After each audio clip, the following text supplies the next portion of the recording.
And that concept of being co-creators is so far beyond the materialistic world that we have been taught all of our lives. Mhm. It's a concept of the mystics.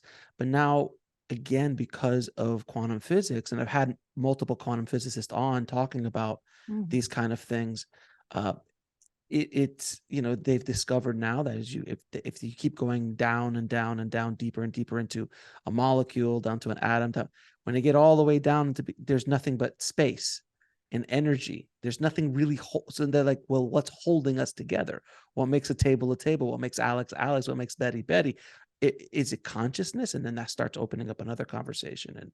And then we could definitely get into simulation theory, which that's one of my questions I had for you today. Like, what is your thought on the idea of simulation theory, or the dream, as the Aborigines say, or the great illusion of the Hindi or the Vedic traditions?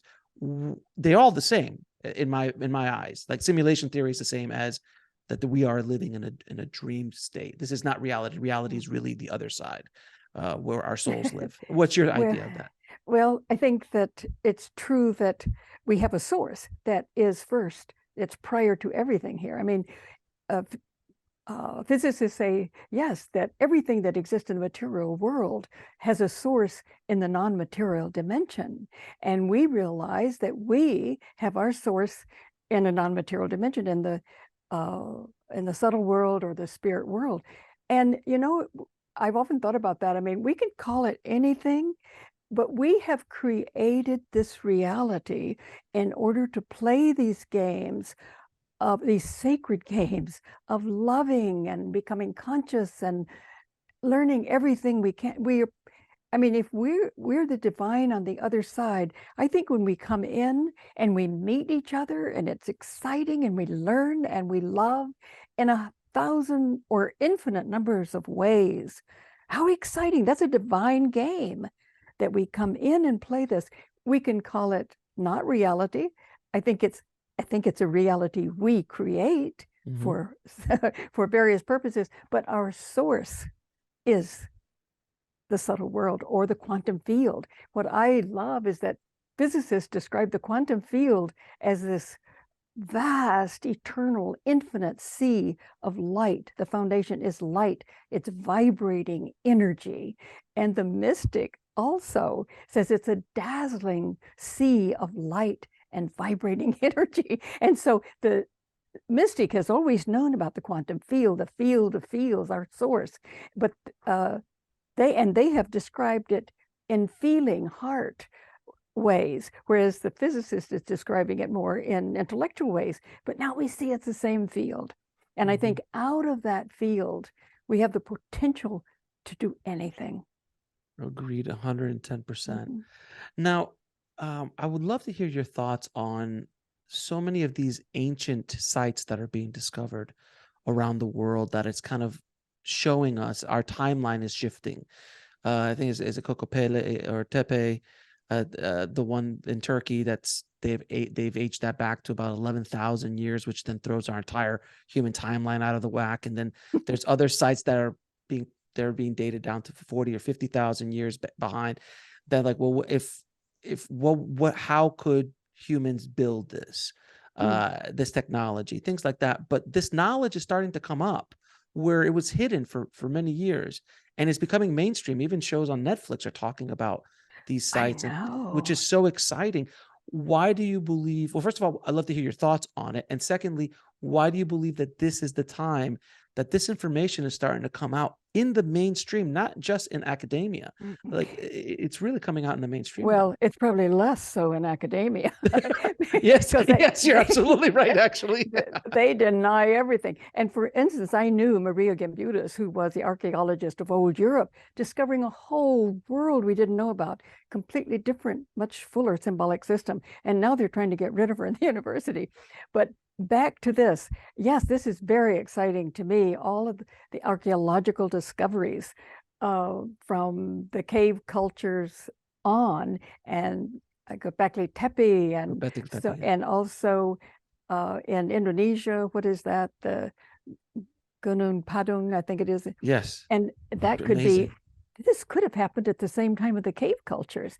So, and I Exactly. love Graham Hancock. I don't know. I love Graham. I'm dying to get Graham on the show. I know he's a very busy man nowadays, Oh, but he is. I'm dying for him to get on the show because his, he's asking the questions, He is in doing the research showing here are these places.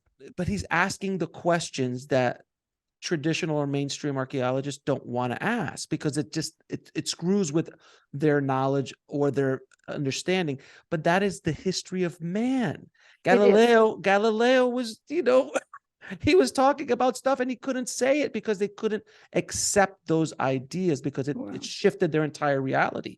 So that's what's happening now. And this is the problem of censorship. But yes, I mean, even when the first cave culture was discovered by a man, and he saw that the portable art was similar to what he saw on the walls, and that would throw the dating way back. They almost destroyed that man with ridicule and on and on and on. And the so-called authorities wouldn't even go see the cave for 20 years. So this is what we're up against in the universities and in the people in positions of power and so-called knowledge. Is it ego? Is that what that is? Well, I think, I guess once you have a theory about the beginnings and the realities of things and you put your profession into it, I guess a lot of people get identified with it. But why can't we be identified with always learning something new? That's just that's scary though. That's scary because that means you have to be humble and you have to admit that you don't know everything. That's right. And, I always like to say limitation breeds arrogance. It's amen, sister. And when we know a little bit, we've got enough sense to be humble about these things. But yes, I have really appreciated Graham Hancock, and I have used his work and other people's work in these earlier cultures. What I think is that we do have enough evidence now that there was a lost civilization, and we are beginning to find pieces of it. Who was the person who does Ice Age Sea Kings? What was his name? I forgot his name, but I know you're talking about. Oh, it just doesn't come to me right now. I started out with him. I mean, I thought, oh my goodness, he found the maps of a whole other world long before we knew how to make the maps.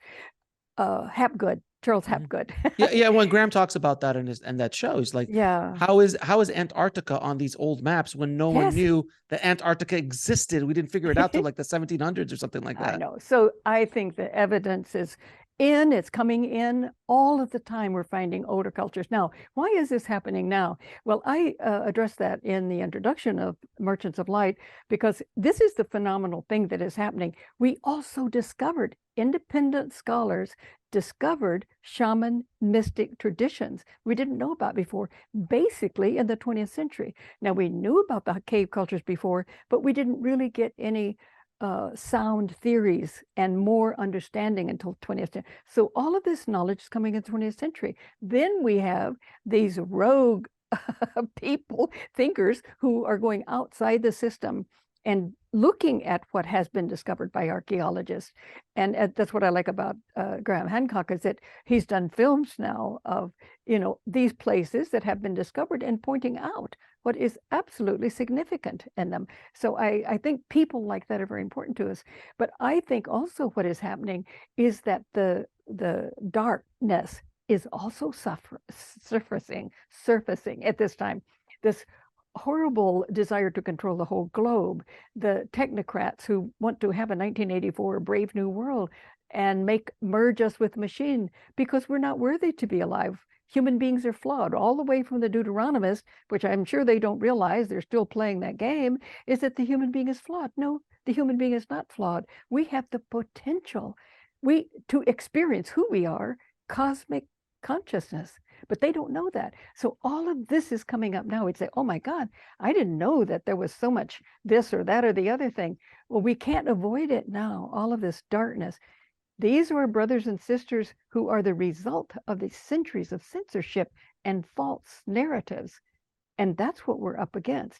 So we want to bring light to heal ourselves and help to heal them, because they are a victim of this kind of thing. To watch the full video, click on the link below, and don't forget to subscribe.